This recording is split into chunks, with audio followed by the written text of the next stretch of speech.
భారతదేశం ఒక sovereign republic, అవునా కాదా? సావరెన్ రిపబ్లిక్ అంటే మనం గవర్నర్ చేసుకోవడానికి ఒక కాన్స్టిట్యూషన్ ఉంది. భారతదేశం ధర్మశాలనా? ఈ దేశం ఒక సావరెన్ రిపబ్లిక్, ఇది ధర్మశాల కాదు. ఈ దేశంలో ఎవరు ఉండాలనేది ఈ దేశం కాన్స్టిట్యూషన్ చెప్తుంది. ఈ దేశ సిటిజన్స్ మాత్రమే, ఈ దేశంలో ఆర్టికల్ 19(1) ప్రకారం ఈ దేశ సిటిజన్స్ మాత్రమే ఈ దేశంలో ఎక్కడైనా వెళ్ళొచ్చు. ఈ దేశ సిటిజన్స్ మాత్రమే ఈ దేశంలో ఎక్కడైనా వెళ్ళి స్థిర నివాసం ఏర్పాటు చేసుకోవచ్చు. ఈ దేశ పౌరులు మాత్రమే వాళ్ళకి రైట్స్ లేవు.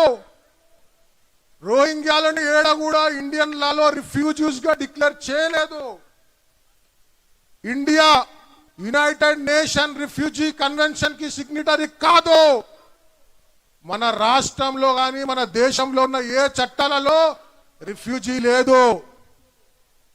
ఇక్కడికి అర్ధరాత్రి పూట ఇంటర్నేషనల్ బార్డర్ దాటి వచ్చి, ఇంత దూరం దాటి వచ్చి మన హైదరాబాద్ లో వివిధ ప్రాంతాల్లో ఈడ అక్రమంగా నివాసం ఏర్పడిన వాళ్ళని ఏమంటారు? ఇల్లీగల్స్ అంటారు. ఈ ఇల్లీగల్స్ ని ఇండియన్ ఫారెన్ యాక్ట్ ప్రకారం ఏం చేయాలో తెలుసా? వాళ్ళందరినీ ఐడెంటిఫై చేయాలి. ఇక్కడ రాష్ట్ర ప్రభుత్వం వాళ్ళందరినీ వెరిఫై చేయాలి. వెరిఫై చేసి డీటైన్ చేయాలి. డీటైన్ అంటే ఎట్లా? మన కరోనా వచ్చిన స్టార్టింగ్ లో మార్చ్ 16, 18, 20 టైంలో ఎవరన్నా కరోనా వచ్చింది అంటే వాళ్ళని ఏం చేస్తుండే? క్వారంటైన్ చేస్తుండే.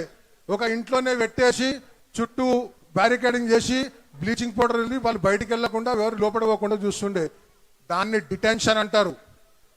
ఐడెంటిఫై చేసిన 7,000 మంది రోహింగ్యాలు డిటెన్షన్లు ఉన్నారా? లేరు.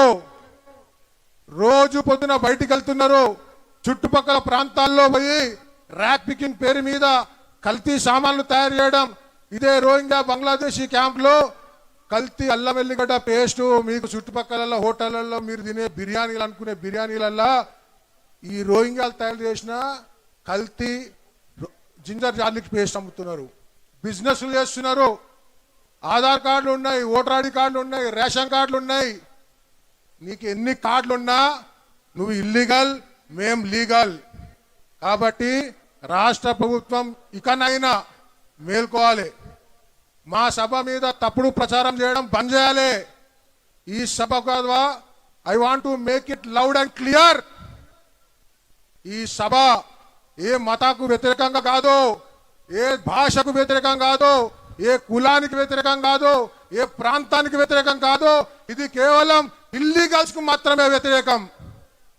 కాబట్టి మేము ధర్మరక్ష సభ అని పేరు పెట్టుకుంటే, మీరు ధర్మరక్ష సభ ఎందుకు పేరు పెట్టుకున్నారు? మీరు రాష్ట్ర రక్షా సభ లేకపోతే దేశ రక్షా సభ పెట్టుకోవచ్చుగా అని ఒక ఆయన అడిగి టీవీ ఇంటర్వ్యూలో ఇంతకుముందు. నేనన్నా ధర్మం అంటే దానికి అర్థము సందర్భం బట్టి వస్తుంది.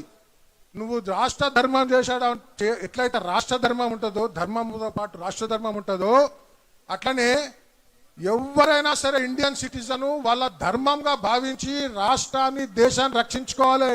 ఎవరి నుంచి? ఇల్లీగల్ నుంచి. ఆ ధర్మమే ఈ ధర్మం అని మేము ధర్మరక్షా సభ అని పేరు పెట్టుకున్నామని చెప్పినాం.